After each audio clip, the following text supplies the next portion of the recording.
What's up, everybody? So on Tuesday I was playing basketball and I had a contact what I think is probably ACL and then maybe MCL, meniscus. I got this. It's like,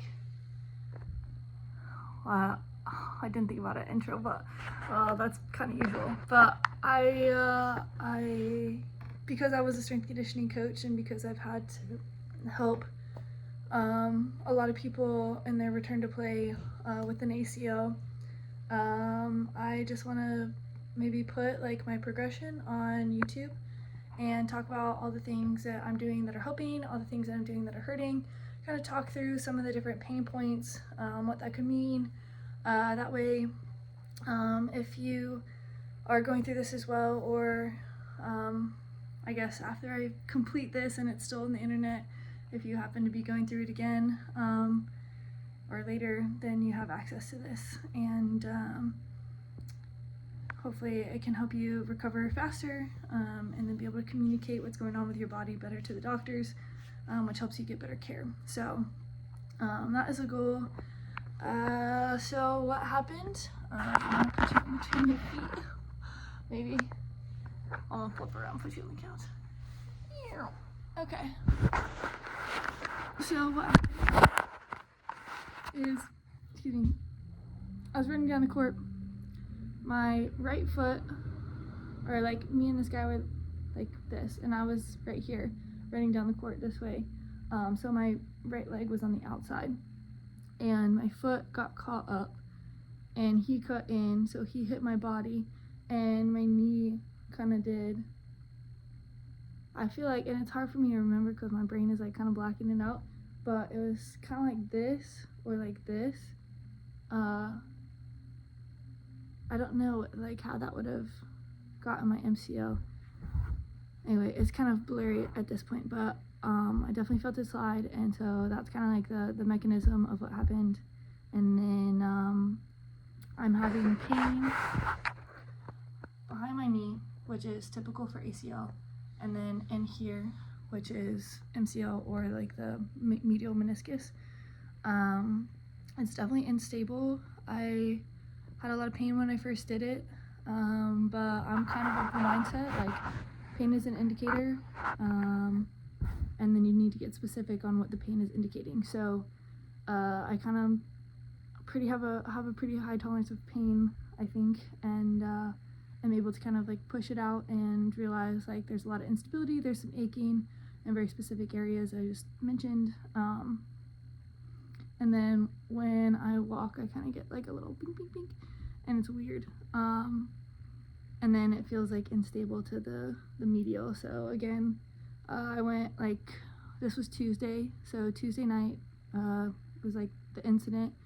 I went to go put on lotion, so this is your femur and this is your shin. I was rubbing lotion on this side and it kind of went like this.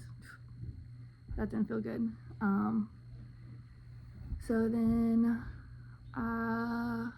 that night I iced it with peas and laid down and just like kind of tried to be tender with it and try to use it a little bit, but that's about it. And then just like pretty much went straight to sleep because I was kind of sad. And I woke up and my mom came and has been helping me a little bit, but I just wanted to show some of the things I've been doing in order to stretch right now. It is Friday, so it is technically been 48 hours and some change. Put you up some coaches. So some of the things I've been doing to try to keep it moving is to straighten it down like this. So I just got up and it's doing pretty good. I feel like it's still swollen, but it's not that bad. Myself. And I've been trying to roll out the muscles around it. So all up here is getting pretty tight. All of my calf is getting pretty tight. So you got to keep that loose. That's one of the big focuses, is to keep mobility in your joint and then to keep all of the muscles around it loose and feeling good. So massage is really important, foam rolling, stuff like that. So this isn't too bad. And then I just work to bend it. So I slowly, and I support it with my hand a lot because when the ACL is gone, the shin's gonna sag. So you kind of see a little bit of that there. And then I'm just gonna help pull it up, and then try to use your muscles as well. So I'm trying to use my hamstrings to pull my heel into my butt, so I keep a little bit of strength in those muscles. And then this is about as far as I can get. But I think that, you know, then I sit here and I let it relax, and I just let it adjust, because your body will start to relax in this position, and then you may be able to achieve like a little bit more. And then you want to relax a little bit, pull it in a little bit more, relax a little bit. So right now I'm getting some pain on the front of my knee, and again, that's pretty typical.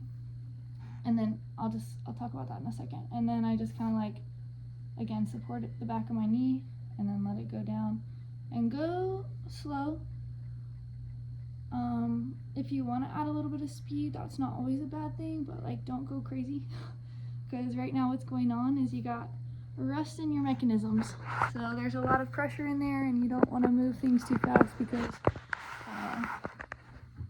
it's just, fast is not always good. So the reason I was talking about the front of my knee, so the pain on the front of my knee, that's called your patellar tendon, and your patella. So when you lose your ACL, that typically is what's taking over. And then if your hamstrings are tight or whatever, it starts to pull on your shin muscle. I need a knee from the doctors.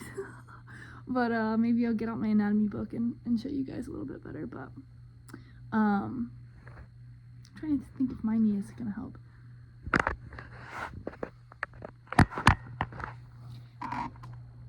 So your hamstrings attach like right here, and it's going to be pulling your shin down, especially when they get tight.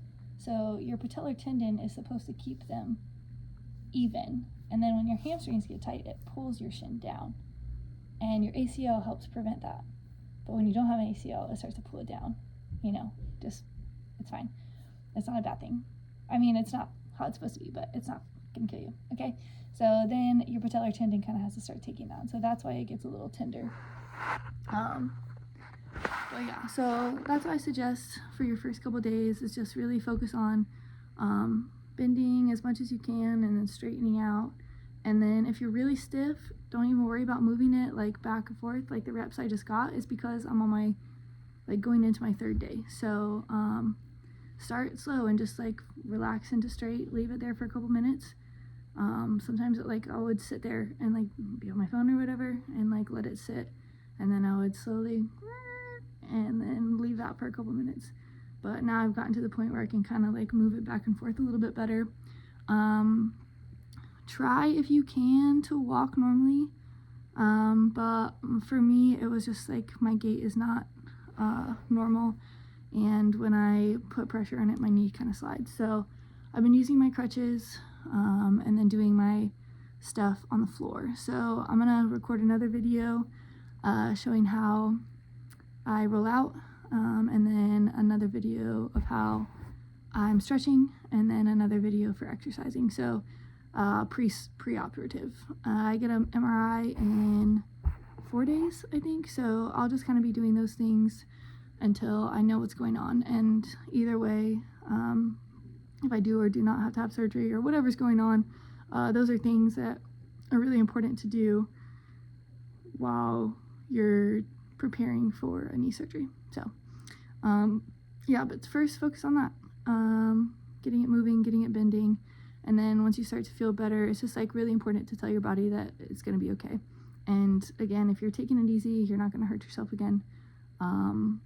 So just keep breathing and telling yourself it's going to be okay. It's okay to move, it's okay to stretch, but keep it within boundaries, because you don't want to slip. You don't want to put so much pressure on it that you like start to hurt the bones, or you don't want to like again slip and then hurt something else. So keep it under control, keep it balanced, but definitely it's okay to like move it. Ice, I have not been icing super frequently, maybe like a handful of times a day. Like when I go out to my doctor's appointments, I'm having to walk through the parking lot or whatever, walk through the doctor's office. I come home and I ice. and then let your knee thaw out. Do not move it once you've iced it. So ice it for like 20 minutes or until you kind of feel like the swelling and the heat has gone down, and then like put the ice to the side and let your knee warm up again, because your tendons and muscles are like rubber bands. So if you put them in the freezer and then you try to stretch them, boop, snap, which they're not actually going to do that, but they're stiff and they're not going to move right. So let them warm up a little bit, and then once you kind of feel like the icing sensations have gone down, you can start to warm it up a little bit by movement, and then you can get up and put your ice packs away. But yeah, those are just a couple tips of some things I've been doing the past couple days, and then I'll record a video of foam rolling, stretching, and exercises that you can start doing to try to build all the muscles around it, so when you get into surgery, everything's solid. So good luck. I'm here for you.